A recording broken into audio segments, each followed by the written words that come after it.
Welcome to Military Analytics. Dear Russian soldiers, do you want to live?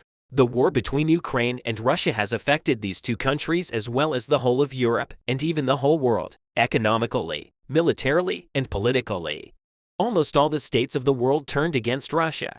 Countries in the geography, with Russia especially, increased their defense expenditures and started to allocate funds for the Ukrainian army. Ukraine, on the other hand, continues to drive the Russians out of its country. Knowing that almost the whole world is behind it, and as if to thank its army for the modern weapons donated, the clashes between the two countries are concentrated in eastern and southern Ukraine. Conflicts in the east have intensified in and around Bakhmut in recent months. The defense structures of the Russian troops stationed here were on the verge of collapse with the successful HIMARS attacks of the Ukrainian artillery. The Russian troops there have mostly fled to the hilly parts of Bakhmut, and their fire on the Ukrainian troops is hardly effective. The Ukrainian army, which also blocked the supply routes of the Russian troops stationed in the east, officially left the Russians hungry, thirsty, and unarmed.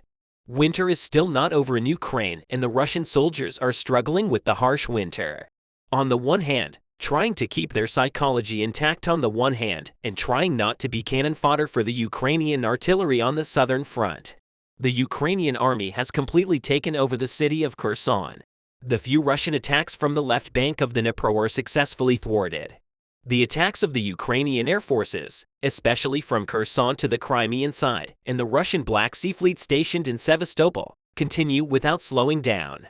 The Ukrainian Air Force has reduced the Russian presence in the Black Sea to 7 ships.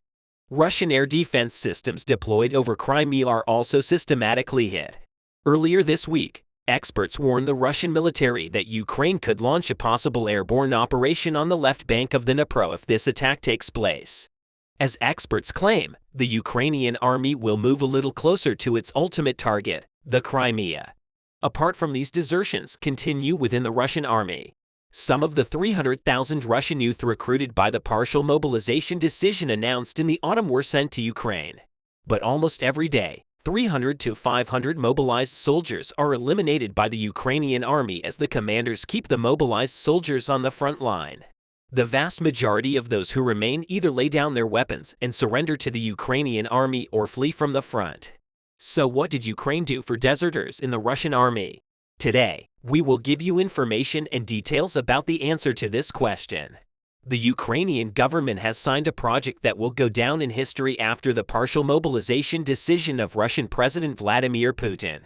I Want to Live was launched as a Ukrainian state project designed to help Russian military personnel surrender safely. The aim is to ensure that the Russian soldiers fleeing their units are safely removed from the Ukrainian borders and reunited with their families. At this point, it is seen that the I Want to Live project has been carried on with success. A total of 9,836 people from the temporarily occupied regions of Russia and Ukraine applied to the I Want to Live project for the Russians who are ready to surrender. During the 6 months of the project, more than 14 million people, 84% of whom were users, visited that I Want to Live website. Despite regular attempts by the Russian Federal Service for Communications, Information Technology, and Mass Media Supervision to block access to the project, relatives and loved ones of the soldiers other than Russian soldiers applied to the phone line. Most of the time mobilized. Russians do not have access to the internet or mobile communication when they arrive in Ukraine, so their families use the I Want to Live line instead. So how well did the I Want to Live project work set up? 6 days before Russian President Vladimir Putin announced the mobilization of 300,000 reservists, that I Want to Live hotline received 6,543 calls from Russian personnel in 1 week. It was stated that those contacted through the service were verified as Russian soldiers using personal data and service number. The call center, which is managed by 10 operators, is said to have been relocated to a secret location to avoid Moscow interference during a busy call flow. Fears that Putin will announce a second mobilization for his special military operation still remain. The 24/7 hotline receives between 50 and 100 calls per day, and messages are also sent to the service's Telegram channel.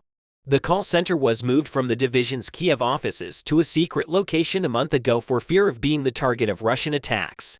Officials of the project declined to comment on the number of deliveries completed, but described the service as a complete success.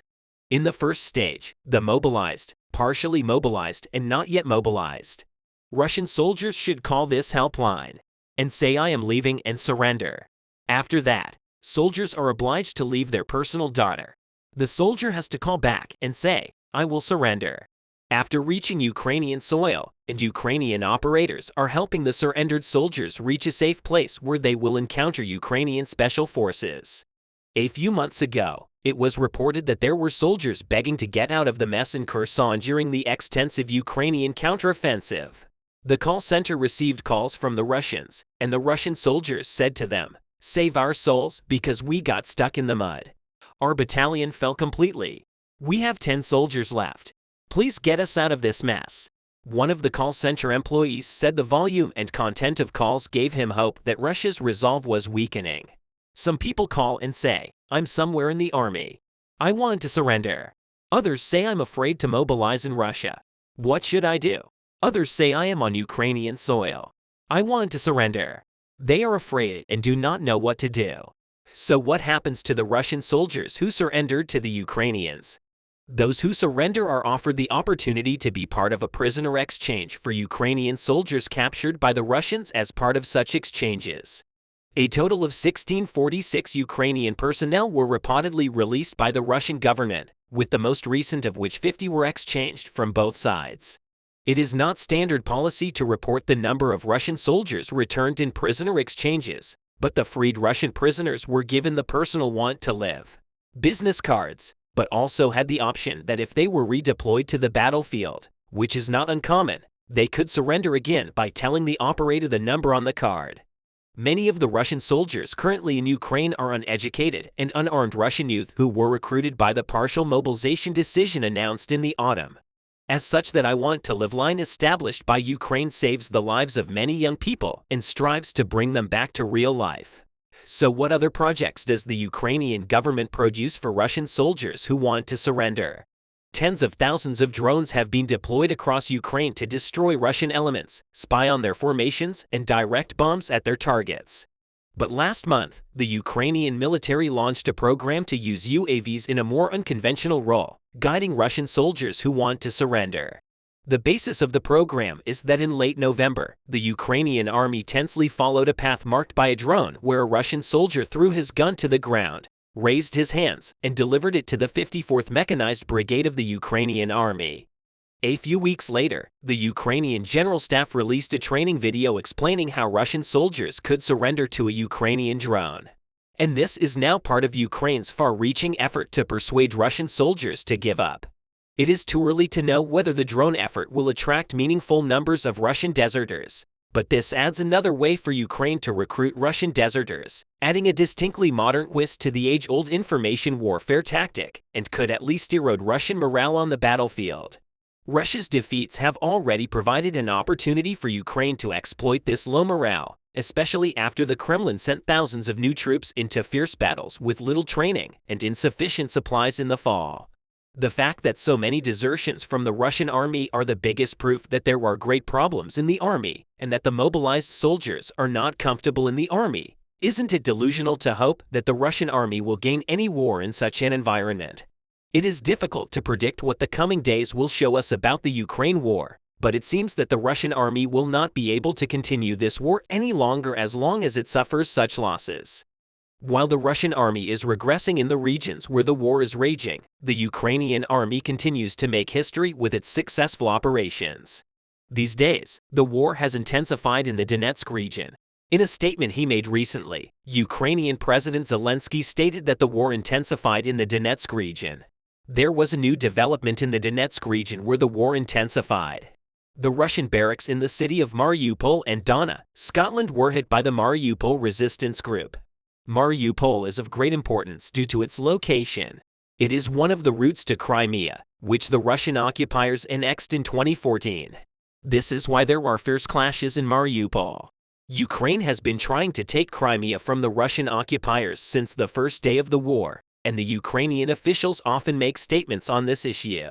Ukrainian President Zelensky said that the invasion attempt launched by Russian leader Putin in February 2022 started with the annexation of Crimea in 2014 and announced that this war will end with the seizure of Crimea from the Russian occupiers. For this reason, the war intensified in the regions close to Crimea. Mariupol is one of these regions.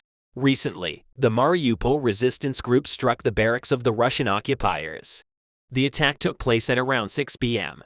The Mariupol resistance group conducted reconnaissance in this area the day before the attack and identified the barracks of the Russian occupiers. It was stated that there were more than 200 invaders in this barracks where the Russian occupiers mostly deployed air defense systems. In its first statement on the attack, the Mariupol City Council said there is information that an explosion occurred in the barracks where more than 200 Russian soldiers are stationed in Morocco. The enemy army suffered losses, although the Russian military's losses in this explosion were not disclosed. The severity of the explosion indicates that a large number of occupiers were killed and wounded. The reason for this is the ammunition depots in the barracks, because the explosive materials in these warehouses caused the explosion to spread and increase its intensity. According to statements made by Ukrainian officials, there are mostly Dagestani and Chechen soldiers loyal to Kadyrov in this barracks. Petro Andryaschenko, an advisor to the mayor of Mariupol, said in a statement on the explosion today at approximately 6 p.m. A hit visited the barracks of the occupiers, which was marked by members of the Mariupol resistance group the day before. The place of the explosion was tightly closed by the military occupiers. Everything is in smoke. A bunch of ambulance and the Ministry of Emergency Situations. 200 occupiers were based in this barracks of Caucasian appearance, troopers from Dagestan or Kadyrov's army. The Russian army is losing its bases in the occupied territories, one by one. Recently, a Russian base was destroyed in the city of Kadyyevka in Luhansk Oblast. The Russian army is experiencing a major setback at the front due to the bases, headquarters, barracks, and gathering areas it has lost in the occupied territories. Because these structures are of strategic importance in war zones. By losing these important structures, the Russians lose their ability to dominate the region and remain unaware of many developments in the war. In addition, the destruction of ammunition in these structures also causes great damage to the Russian army. So why can't the Russian army protect even its secret bases? Why has Russia lost dozens of bases and headquarters in the last few months? Let's answer these questions together. There is only one answer to this question: the inexperience of Russian soldiers. In the first days of the new year, the Russian army suffered its biggest loss since the beginning of the war. This loss was caused by a Russian base in the Makiivka region. This base was hit because Russian military recruits turned on their cell phones while they were in the school building. They were using as a base from the cell phone signals. Ukrainian intelligence was able to determine the location of the base of the Russian invaders. As a result of a successful operation with HIMARS, 400 Russian soldiers were killed. 300 Russian soldiers were wounded. Russian leader Vladimir Putin acknowledged the inexperience of the Russian army after this loss and announced that 5 million rubles would be given as compensation for the dead soldiers. The Russian army is in trouble with recruits.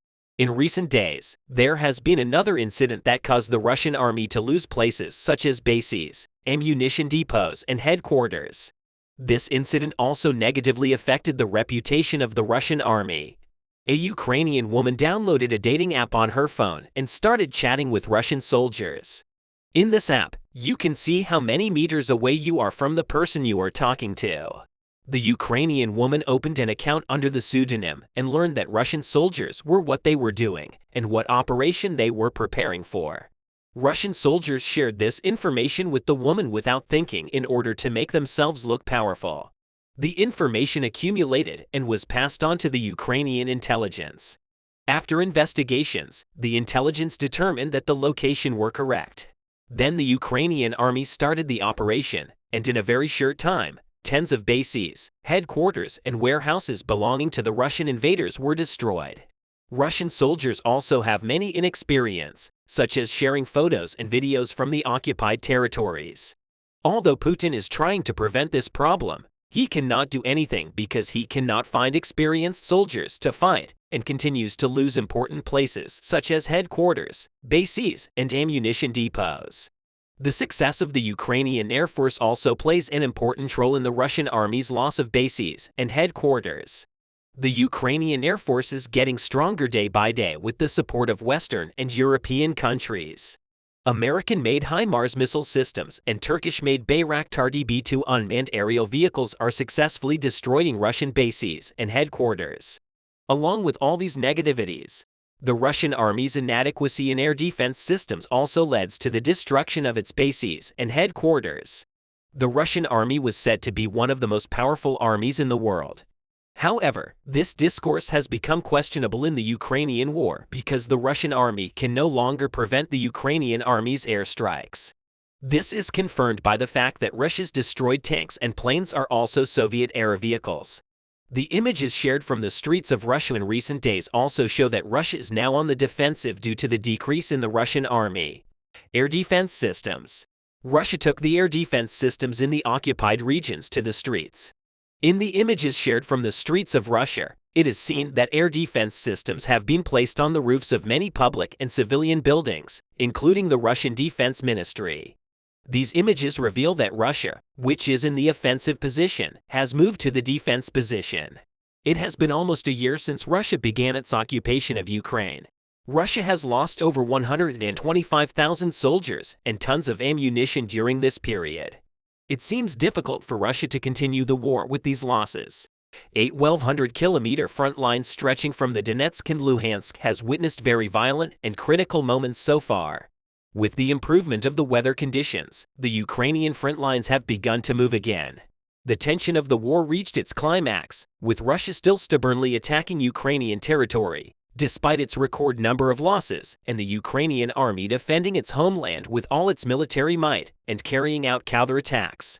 You know that especially at this time, the most violent clashes are taking place in Bakhmut Donetsk region, while tank and trench battles continue in Bakhmut, the area where both sides of the wall lost the most soldiers.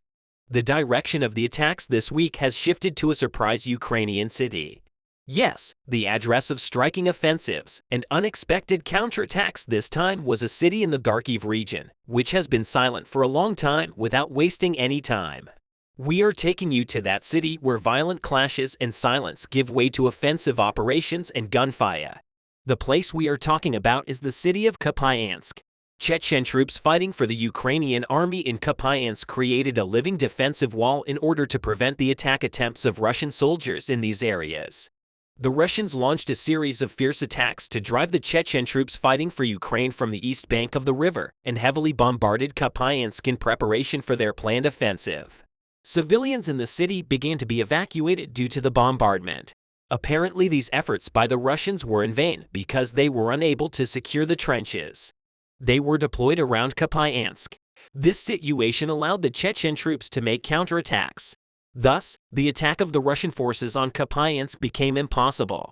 It was last observed in this area that the Russian forces opened up their defenses around Oskil and moved south along the Oskil River, trying to seize the east bank of the river and secure their trenches before the Russians could bring more forces to the region.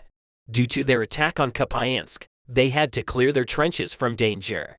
At the same time, the aim of this planned attack of the Russians was to collapse the front line up to the Oskil River. For this reason, in order for the Russian soldiers to move freely in the region, the trenches in Kupiansk should not be targeted by the Chechen forces in the Ukrainian army. While these preparations of the Russians continue, many sources reported that the Ukrainian authorities began to evacuate the civilians in Kupiansk by force after the evacuation attempt began. Rumors arose that the Ukrainians would leave the city completely. However, the fact that Ukrainians evacuated civilians did not mean that they were afraid of Russian troops in the area. In fact, even Russian sources were reporting that Ukrainian and Chechen troops had a large presence in Kupiansk and that military equipment was regularly shipped to the area. The main reason why the Ukrainians began to evacuate was that the Russians heavily bombarded the city and caused great damage to many civilian areas. But the Russian forces could not turn this massive bombardment into an advantage. This was because the Russians were stuck in the woods of Kupiansk and were unable to make any further advances. The Russians tried to advance to the outer part of the forest, but due to the mines and artillery attacks of the Chechen troops fighting for Ukraine, the Russians were unable to make any gains there. Chechens in the Ukrainian army, on the other hand, could continue to attack Russian rangers in the forest because they knew which areas were mined in the forest area of Kupiansk. Chechen warriors were fiercely attacking the Russians using the forest. The Russian army suffered serious losses due to the mines in the forest that land in Kupiansk. In other words, the Kupiansk attack targets of the Russians suddenly turned into a striking counterattack of the Chechen forces. The Russians were supposed to secure this area in Kupiansk because without doing this, the Russian army cannot deploy its additional troops which are planned to participate in the Kupiansk offensive. Unless they do this, they escape points in Kupiansk will be shot for the Russians, and Ukrainian and Chechen troops will be able to imprison Russian soldiers directly in the Kupiansk forests. The CW evaluated the situation in the region and explained that the Russians had to move quickly for 13 kilometers through Kupiansk in order to endanger the city.